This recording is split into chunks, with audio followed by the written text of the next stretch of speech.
Welcome to SKG learning academy. आज आहे 5 मार्च 2024। आजच्या दिवसाचे जे काही महत्त्वाचे चालू घडामोडीचे क्वेश्चन्स असणार आहेत ते आपण पाहणार आहोत।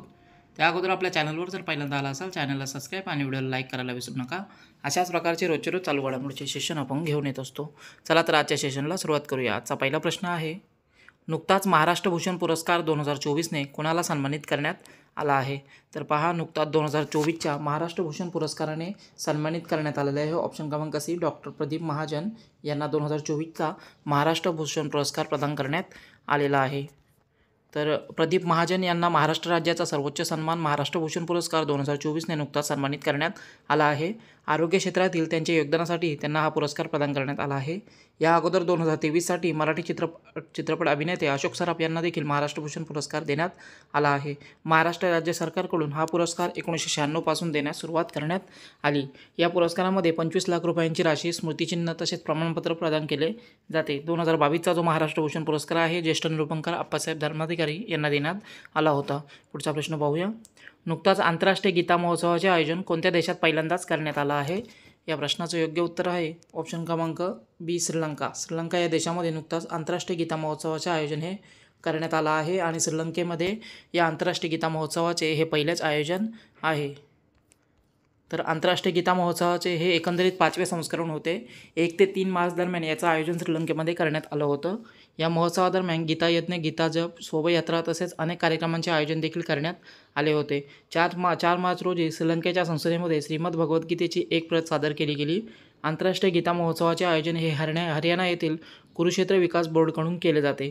श्रीलंकेमध्ये भारताचे उच्चायुक्त आहेत संतोष झा यांच्या नेतृत्वामध्ये श्रीलंकेमध्ये या आंतरराष्ट्रीय गीता महोत्सवाचे आयोजन हे करण्यात आलं होतं। पुढचा प्रश्न पाहूया, नुकताच प्रो कबड्डी लीग 2024चा किताब कोणत्या संघाने जिंकला आहे? या प्रश्नाचं योग्य उत्तर आहे ऑप्शन क्रमांक सी, पुणेरी पलटण। पुणेरी पलटण या संघाने प्रो कबड्डी लीग 2024चा किताब हा जिंकलेला आहे। तर पुणेरी पलटण संघाने प्रो कबड्डी लीगच्या 10व्या सेशनमध्ये अंतिम सामन्यात हरियाणा स्टीलर्स यांना हरवत पहिल्यांदाच हा किताब जिंकलेला आहे। या स्पर्धेचा अंतिम सामना जो आहे GMC बालयोगी स्टेडियम हैदराबादमध्ये खेळवण्यात आला होता। या लीगमध्ये पुणेरी पलटणचा कप्तान होता असलम इनामदार आणि हरियाणा स्टीलर्सचा कप्तान होता जयदीप दहिया। टॉप स्कोरर ठरलेला आहे आशू मलिक, हा दबंग दिल्लीचा खेळाडू आहे। रेडर्स ऑफ द सीझन ठरलेला आहे Ashu Malik, Dabang Delhi. Defender of the season ठरलेला आहे मोहम्मद चियानेह, हा पुणेरी पलटणचा खेळाडू आहे। त्याचप्रमाणे या स्पर्धेमध्ये सर्वात मूल्यवान खेळाडू ठरलेला आहे असलम इनामदार, पुणेरी पलटणचा कप्तान आहे। सीझनमधील युवा खेळाडू ठरलेला आहे योगेश दहिया, दबंग दिल्ली। प्रो कबड्डी लीग 2024 सर्वात महागडा खेळाडू ठरलेला आहे पवन कुमार सहरावत। 2.61 करोड रुपयाची बोली लागून याला तेलुगू टायटन्सने खरेदी केलेलं होतं। त्याचप्रमाणे सर्वात महागडा विदेशी खेळाडू ठरलेला होता मोहम्मद रेजा चियानेह, याला 2.35 करोड रुपयामध्ये पुणेरी पलटण संघाने आपल्या संघामध्ये दाखल केलेलं होतं। पुढचा प्रश्न पाहूया, नुकताच मुख्यमंत्री महिला सन्मान योजना कोणत्या राज्यात किंवा केंद्रशासित प्रदेशामध्ये सुरू करण्यात आली आहे? या प्रश्नाचं योग्य उत्तर आहे ऑप्शन क्रमांक सी, दिल्ली। प्रदेश दिल्लीमध्ये मुख्यमंत्री महिला सन्मान योजना सुरू करण्यात आलेली आहे। आर्थिक वर्ष 2024-25 करता सादर केलेल्या अर्थसंकल्पामध्ये महिलांसंबंधित या योजनेचा समावेश करण्यात आलेला आहे। या योजनेच्या माध्यमातून 18 वर्षांपेक्षा अधिक वयाच्या सर्व महिलांना 1000 रुपये प्रतिमाह दिले जाणार आहेत। दिल्ली विधानसभेचे अर्थमंत्री आहेत अतिशी मर्लेना यांनी 2024-25च्या या अर्थसंकल्पामध्ये या योजनेसाठी 76,000 करोड रुपयांची तरतूद ही केलेली आहे। तर दिल्लीची राजधानी आहे नवी दिल्ली। उपराज्यपाल आहेत विनय कुमार सक्सेना आणि दिल्लीचे मुख्यमंत्री आहेत अरविंद केजरीवाल। पुढचा प्रश्न पाहूया, नाटोचा 32वा सदस्य देश म्हणून कोणता देश सहभागी झालेला आहे? तर पहा, नाटोमध्ये सहभागी होणारा 32वा देश ठरलेला आहे ऑप्शन क्रमांक डी, स्वीडन। स्वीडन हा देश नाटो ही जी संघटना आहे यामध्ये सदस्य म्हणून सामील होणारा 32वा देश ठरलेला आहे। तर हंगरीच्या संसदेने नाटोमध्ये समाविष्ट होण्यासाठी स्वीडनच्या दावेदाराला मंजुरी दिलेली आहे। नाटोमध्ये सामील होणारा स्वीडन हा 32वा देश ठरलेला आहे। स्वीडनचे शेजारी राष्ट्र फिनलंड हे 2023मध्ये नाटोमध्ये सामील झाले होते। तर नाटोचा फुल फॉर्म होतो नॉर्थ अटलांटिक ट्रेटी। नाटो हे युरोप आणि अमेरिकेमधील देशांचे एक आंतरसरकारी राजनयिक आणि सैन्य आघाडी आहे। नाटोची स्थापना 1749मध्ये करण्यात आलेली आहे। नाटोचे मुख्यालय ब्रुसेल्स, बेल्जियम या ठिकाणी आहे आणि सध्या नाटोचे महासचिव आहेत जेन्स स्टोल्टेनबर्ग। पुढचा प्रश्न पाहूया, खालीलपैकी कोणत्या व्यक्तीने पाकिस्तानचे 24वे पंतप्रधान म्हणून पदभार स्वीकारलेला आहे?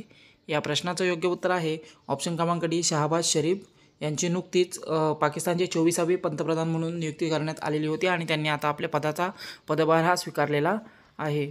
तर पाकिस्तानचे 24वे पंतप्रधान नुकताच शहाबाज शरीफ यांनी पदाची सूत्रे हातात घेतलेली आहेत। त्यांना असेंब्लीमध्ये एकूण 201 खासदारांचे समर्थन प्राप्त झालेलं आहे. शहबाज शरीफ हे दुसऱ्यांदा पाकिस्तानचे पंतप्रधान झालेले आहेत. या अगोदर पहिल्यांदा 2022मध्ये ते पंतप्रधान बनलेले होते. शहबाज शरीफ हे पाकिस्तानचे माजी पंतप्रधान नवाज शरीफ यांचे छोटे भाऊ आहेत. तर पाकिस्तानचे हे नवीन पंतप्रधान बनलेले आहेत. पाकिस्तानची राजधानी आहे इस्लामाबाद. पाकिस्तानचे चलन आहे पाकिस्तानी रुपया. राष्ट्रपती आहेत आरिफ अल्वी आणि पंतप्रधान आहेत शहबाज शरीफ. पुढचा प्रश्न पाहूया. नुकताच रवींद्र कुमार यांची कोणत्या कंपनीचे निदेशक म्हणून नियुक्ती करण्यात आलेली आहे? या प्रश्नाचं योग्य उत्तर आहे ऑप्शन क्रमांक सी NTPC. NTPC या कंपनीचे निदेशक म्हणून नुकताच रवींद्र कुमार यांची नियुक्ती करण्यात आलेली आहे. तर NTPC national thermal power corporation. NTPC Bharat सरकारच्या अखत्यारीतील एक महारत्न कंपनी आहे जी भारतामध्ये विद्युत उत्पादनाचे काम करते. NTPCची स्थापना झालेली आहे सन 1975मध्ये. पुढचा प्रश्न पाहूया. नुकताच पूर्वोत्तर भारत चित्रपट महोत्सवाला कोणत्या ठिकाणी सुरुवात झाली आहे? या प्रश्नाचं योग्य उत्तर आहे ऑप्शन क्रमांक सी मणिपूर. मणिपूर या ठिकाणी पूर्वोत्तर भारत चित्रपट महोत्सवाला नुकताच सुरुवात झालेली आहे. तर मणिपूरची राजधानी आहे इम्फाळ. या ठिकाणी पूर्वोत्तर भारत चित्रपट महोत्सवाला सुरुवात झालेली आहे. 3 मार्च ते 7 मार्चपर्यंत हा चित्रपट महोत्सव सुरू असणार आहे.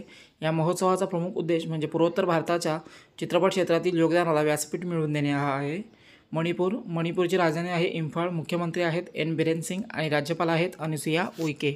पुढचा प्रश्न पाहूया. नुकताच निधन झालेले ब्रायन मर्लोनी हे कोणत्या देशाचे माजी पंतप्रधान होते? या प्रश्नाचं योग्य उत्तर होईल ऑप्शन क्रमांक डी कॅनडा. कॅनडा या देशाचे हे माजी पंतप्रधान होते ब्रायन मर्लोनी आणि यांचं नुकताच निधन हे झालेलं आहे. तर कॅनडाचे माजी पंतप्रधान ब्रायन मर्लोनी यांचं वयाच्या 84 वर्षी नुकताच निधन झालेलं आहे. 1984 ते 1993 दरम्यान ते कॅनडाचे पंतप्रधान होते. कन्झर्वेटिव्ह पक्षाचे ते नेते होते आणि कॅनडाचे ते 18वे पंतप्रधान होते. तर कॅनडाची राजधानी आहे ओटावा. कॅनडाचे चलन आहे कॅनेडियन डॉलर आणि पंतप्रधान आहेत जस्टिन ट्रुडो. पुढचा प्रश्न पाहूया. सार्वभौमिक जीवन विमा योजना कोणत्या राज्यात सुरू करण्यात आली आहे? या प्रश्नाचं योग्य उत्तर आहे ऑप्शन क्रमांक बी नागालँड. नागालँड हे या ठिकाणी सार्वभौमिक जी विमा योजना आहे जीवन विमा योजना ही सुरू करण्यात आलेली आहे. तर नागालँड राज्य सरकारने या विमा योजनेचे अनावरण केलेलं आहे. या योजनेच्या माध्यमातून सरकार कुटुंबातील प्रमुख कमावणाऱ्या व्यक्तीची अकाली मृत्यू झाल्यास त्याच्या कुटुंबियांना होणाऱ्या आर्थिक त्रास कमी करण्याच्या उद्देशाने ही योजना सुरू केली गेली आहे. म्हणजे कुटुंब प्रमुख जो आहे त्याचा जर मृत्यू झाला तर त्याची भरपाई म्हणून कुटुंबाला जे विमा कवच आहे हे प्रदान करण्यात आलेलं आहे. तर नागालँडची स्थापना झालेली आहे 1 डिसेंबर 1963. राजधानी आहे कोहिमा आणि मुख्यमंत्री आहेत नेफ्युरियो आणि राज्यपाल आहेत ला गणेशन. पुढचा प्रश्न पाहूया. नुकताच प्रकाशित करण्यात आलेले स्वेलोईंग द सन नावाचे पुस्तक कोणी लिहिले आहे? या प्रश्नाचं योग्य उत्तर आहे ऑप्शन क्रमांक डी लक्ष्मी मुर्देश्वर पुरी यांनी हे स्वॉलोईंग द सन नावाचे पुस्तक हे लिहिलेलं आहे. तर संयुक्त राष्ट्राचे माजी सहाय्यक महासचिव आहेत लक्ष्मी मुर्देश्वर पुरी आणि यांनी आपले पहिले पुस्तक स्वॉलोईंग द सन प्रकाशित केलेलं आहे. या पुस्तकामध्ये महिला सशक्तीकरण या विषयावर प्रकाश टाकण्यात आलेला आहे. हे पुस्तक महाराष्ट्रातील प्रसिद्ध संत आणि कवी यांच्याशी प्रेरित आहे असे त्यांनी सांगितलेले आहे. पुढचा प्रश्न पाहूया. केंद्र सरकारने पंतप्रधान सूर्यघर मोफत वीज योजनेसाठी किती रुपयांच्या तरतुदीसाठी मान्यता दिलेली आहे? प्रश्नाचं योग्य उत्तर आहे ऑप्शन क्रमांक बी 75,021 करोड रुपये. इतक्या रकमेला पंतप्रधान सूर्यघर मोफत वीज योजनेसाठी जी आहे तरतुदीची मान्यता ही दिलेली आहे. तर केंद्र सरकारची योजना आहे ही पंतप्रधान सूर्यघर मोफत वीज योजना आणि या माध्यमातून देशभरामध्ये रूफटॉप सोलर स्थापित केले जाणार आहेत आणि नुकताच या योजनेसाठी 75,100 करोड रुपयांच्या पॅकेजसाठी केंद्र सरकारने जी आहे मान्यता दिलेली आहे. तर हे होते आजच्या दिवसाचे काही महत्त्वाचे चालू घडामोडीचे क्वेश्चन्स. सेशन कसा वाटला कमेंटद्वारे कळवा. चॅनलला सबस्क्राईब करा आणि व्हिडिओला लाईक करायला विसरू नका. धन्यवाद.